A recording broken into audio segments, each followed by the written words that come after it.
I think Donato would be an interesting PTO to just swing for it, and it'll probably miss. But if it hits, who Yeah, knows? yeah, okay, yeah. The Mea Coupa, my friend. Low risk, high reward. Why not? Before we send it to Scott, because I know you had a player in mind as well that also happens to have a francophone last name, which always helps. Josh has been flagging me for the last, actually since the beginning of the segment, being like, I want to talk about Kevin Bieksa. What does Kevin Bieksa have to do with PTOs? Interesting. Kevin Bieksa did sign a PTO. However, it wasn't in the NHL. It was a PTO with the Manitoba Moose of the What? AHL.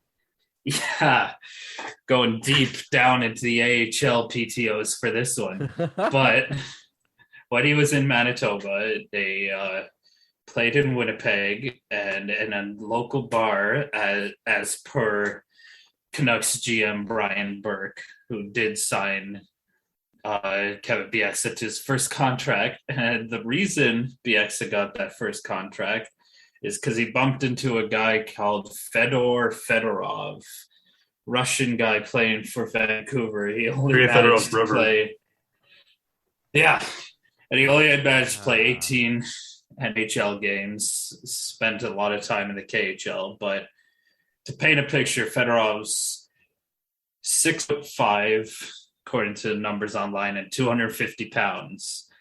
And Kevin Bieksa spilled it. He got quite angry, and Bieksa punched him out, one punch. And that is why Brian Burke signed him, because he was on a PTO in Manitoba and knocked out a 5 Fedor Fedorov. That is incredible. Now Fedorov is probably wrestling somewhere in Russia or something. Wow, on this day in AHL history with Joshua Rosa, ladies and gentlemen. Scott, you wanted to bring up someone whose last name resembles a French pastry. Yeah, Alex Chichon or Chichon. I threw you off there, huh? It's not Alex Chiasson. Chiasson, yeah. Might as well be Alex Croissant at this point. But to all bad puns aside, Chiasson was actually a really talented player, and he's a guy who, like was Sebastian was talking about, Ryan Donato, has a lot of offensive upside that is kind of passed over for the time being. Mm-hmm. People probably remember Chiasson for two reasons. One, he won a cup with the Washington Capitals in 2017-18. And two, he was one of the few bright spots on the 2018-19 Edmonton Oilers that completely ran out of gas that season when Mikko Koskinen failed during the second half. And after that, the Oilers decided to keep him for the next two seasons, and he was a big part of their depth and also being kind of a Swiss Army knife for them. If you want to make it comparable, you can compare him to Mathieu Perreault, who was signed with the Canadiens this past season, as he's a guy who can kind of play all over the lineup. He's also a Montreal native, which makes him a good sort of feel-good hometown story, kind of like José Maschain, as I've talked about before. He's a big guy, 6'4", 208 pounds, the right winger, and he seems like he could be a very, very solid depth option and a guy who can play anywhere on the lineup and be used on almost any place. He can play on the penalty kill, he can occupy the net on the power play, and going back to what I said about Corey Perry, Chiasson has a lot of the same qualities that Perry brought to the Canadiens, obviously without the sort of leadership that Perry brought, also the experience, and also that game-breaking quality that he still has, even though he is 35 years old. But regardless of that, I still think Chiasson will be an interesting pickup for the Canadiens on a PTO, or any NHL team for that matter, and I think he's deserving of another chance. He seems like a really talented guy. Yeah, absolutely. I mean, I know we're pretty deep on the right wing and whatnot, which is his natural position, but I mean, again, we never have enough depth, especially, knowing that Byron's out until December and whatnot, and, sometimes an extra veteran presence can be good. I do tend to lean a little more on the defensive side, aside from, Tyler Bozak up the middle. I like what Sebastian was saying about Jason Demers. That's someone that could definitely fit in great. I'm going to throw a name out there, and this is going to anger everyone, and I know it. Like, I know people will be like, Pat, what are you talking about? Zdeno Chara. No, I'm hearing the boos all over the place. I think a brick just thrown into my window in my office and whatnot. But I mean, why not? Yeah, okay, he's up there in age. He's what, like 67 years old or something. Like, okay, he's 44 years old. But he didn't play a bad year at all last year in Washington. If anything, he was Zdeno Chara, like he always was. He played hard minutes. He was great defensively.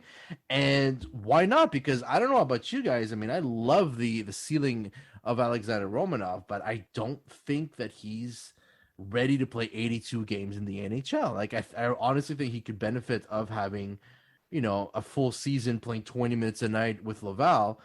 And then maybe you could pair someone like Chara with, Brett Kulak, so that, they could actually fill it on random days off.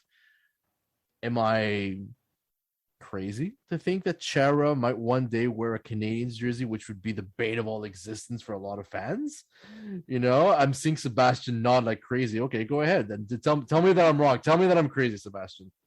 You need two sides to tango. Chara would never sign here. Like I would. Why not? He's a brute. I mean, like, he's been everywhere, right? Like considering he's like literally 43 years old. Like he started out with the Islanders and the Sens, but like he's a Bruin. Like he will forever be a Bruin. Yeah, but he played for Washington last year. He left. Yep, he did. Lundqvist also left New York. He didn't play anywhere else, but he left New York. And still, Hank is going to be a Ranger forever.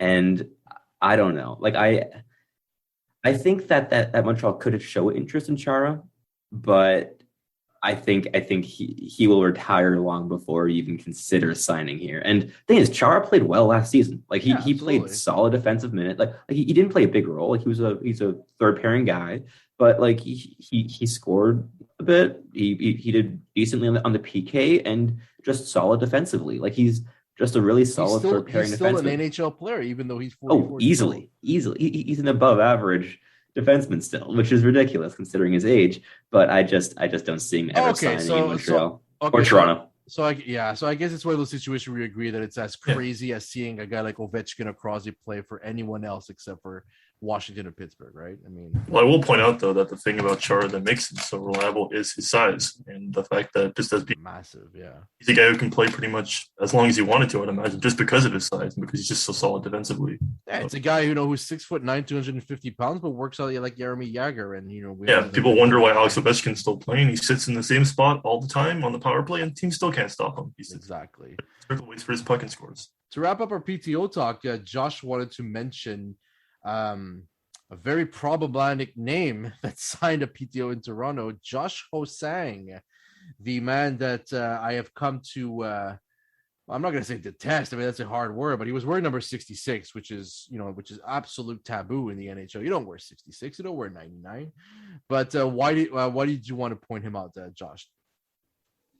Well, you can calm down a second with that. Mario Lemieux did give his blessing to Joshua Ho-Sang, however poor that judgment ended up being.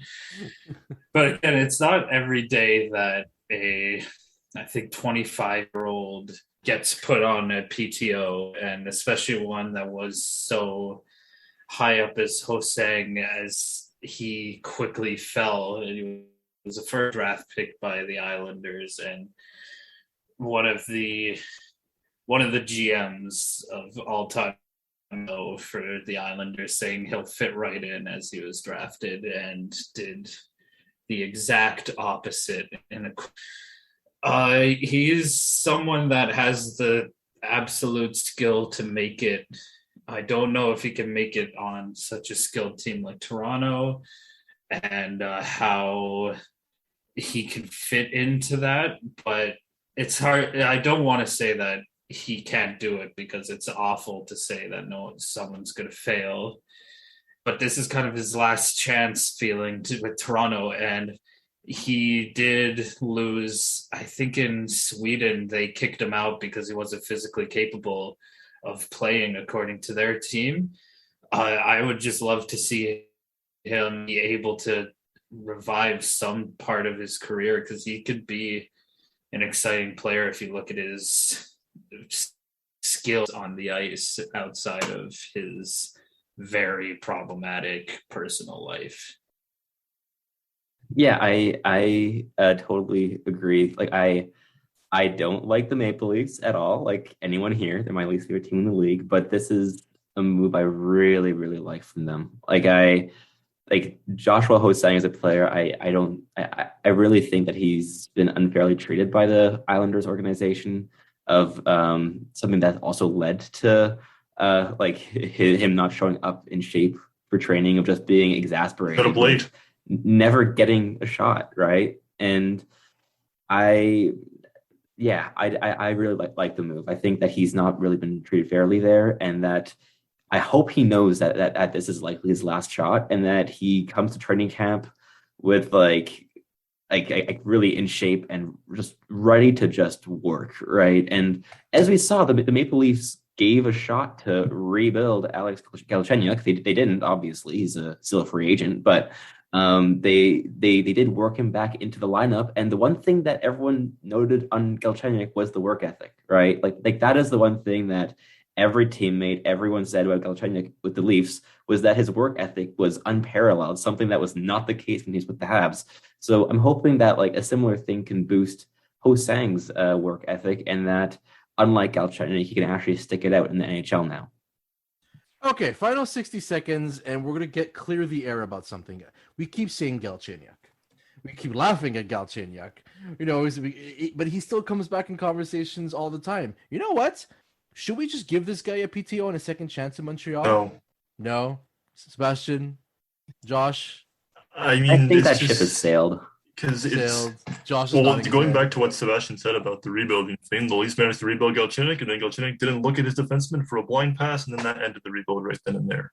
Yeah, touche. And also, Montreal has the winger depth. It's just the center depth, and there's no way I'm going back through the Galchenyuk as a centerman thing ever again. So no, God, I can't even remember that myself. So that ship has sailed, ladies and germs. But you know what? Quick observation. There's more boats in the harbor. There are more boats. Oh my goodness, Scott, that was incredible. There are more boats in the harbor. That is copyrighted Scout Cowan 2021. All rights reserved. Before we go, quick note. Guess who was a PTO last year that signed a contract in Montreal?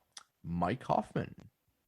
So again, that wasn't that was just a thing, a cap thing. That was a cap maneuver of him. I was just working to sign him. Contract. But you know what? That was not a PTO. But you know what? It's still worth mentioning. It counts. It's technically a PTO, but there was a pre-agreed contract there, which is why he didn't sign a contract immediately with the Habs when he was offered one. Like more of an IOU, I would say, than a PTO. Exactly. Oh, nice. Exactly. Yeah. All right. The contract was there and signed. They just didn't. Yeah, pretty much. Okay, we're gonna stop with all the puns and everything because we're gonna be here all night. That's all the time we have for this episode, folks. On behalf of myself, Sebastian High, Scott Cowan, Joshua Rosa, big thank you to Chaneli Marie for all the voiceovers. Shane Ivers is over at silvermansound.com providing us with all the wonderful rock and roll music. This is Patrick Ortiz signing out for another episode of Puck and Roll. See you next time.